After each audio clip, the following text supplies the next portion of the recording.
BRS party అధినేత కేసీఆర్ కు ఢిల్లీలో కళ్లు చెవులుగా చెప్పుకునే రాజ్యసభ సభ్యుడు కె కేశవరావు తన ఎంపీ పదవికి రాజీనామా చేయడం కలకలం రేపుతోంది. ఆయన నిజాయితీగా రాజకీయాలు చేస్తానని ప్రకటించుకుని బీఆర్ఎస్ ద్వారా వచ్చిన రాజ్యసభ పదవిని వదులుకున్నారు. ఉపరాష్ట్రపతి జయదీప్ ధక్కన్ ను కలిసి రాజీనామా లేఖను అందజేశారు. కాంగ్రెస్ లోకి వరుసగా బీఆర్ఎస్ ఎమ్మెల్యేలు వలసలు వస్తుండడం తెలిసిందే. అయితే కేశవరావును పదవికి రాజీనామా చేయించినా పెద్ద నష్టం లేదు. అసెంబ్లీలో తనకున్న ఎమ్మెల్యేల బలంతో మళ్లీ ఆయనను రాజ్యసభ సభ్యునిగా చేయగలదు కాంగ్రెస్ పార్టీ. కానీ బీఆర్ఎస్ ఎమ్మెల్యేలు పలువురు కాంగ్రెస్ లోకి చేరడం వల్ల పార్టీ ఫిరాయించిన ఎమ్మెల్యేలతో రాజీనామా చేయించి మళ్లీ ప్రజా తీర్పును అడగమని బీఆర్ఎస్ పార్టీ డిమాండ్ చేస్తోంది. దీనికి కాంగ్రెస్ పార్టీ ముఖ్యమంత్రి రేవంత్ రెడ్డి సిద్ధంగా ఉన్నారా అనే చర్చలు మొదలయ్యాయి. బీఆర్ఎస్ పార్టీ పేరు మీద కేసీఆర్ పేరుతో ఎమ్మెల్యేలుగా గెలిచిన కడియం శ్రీహరి, దానం నాగేందర్, తెల్లం వెంకట్రావు, పోచారం శ్రీనివాస్ రెడ్డి, సంజయ్, కాల యాదయ్యలు కాంగ్రెస్ లో చేరిన సంగతి తెలిసిందే. ఇటీవల ఈ ఫిరాయింపుల విషయంలో కాంగ్రెస్ పార్టీ సీనియర్లు కూడా ఆగ్రహం తెచ్చుకున్నారు. సంజయ్ కాంగ్రెస్ లోకి రావడం పట్ల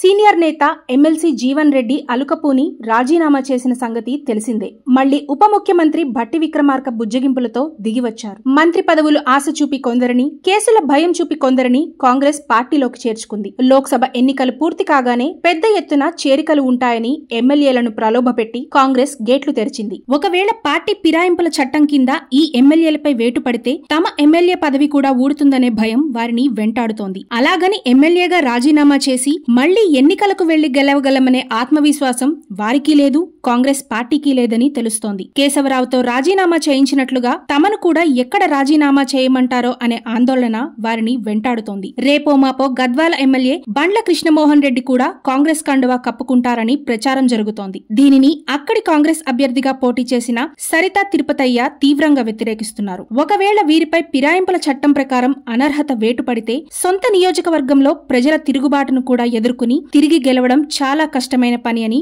రాజకీయ విశ్లేషకులు అభిప్రాయపడుతున్నారు.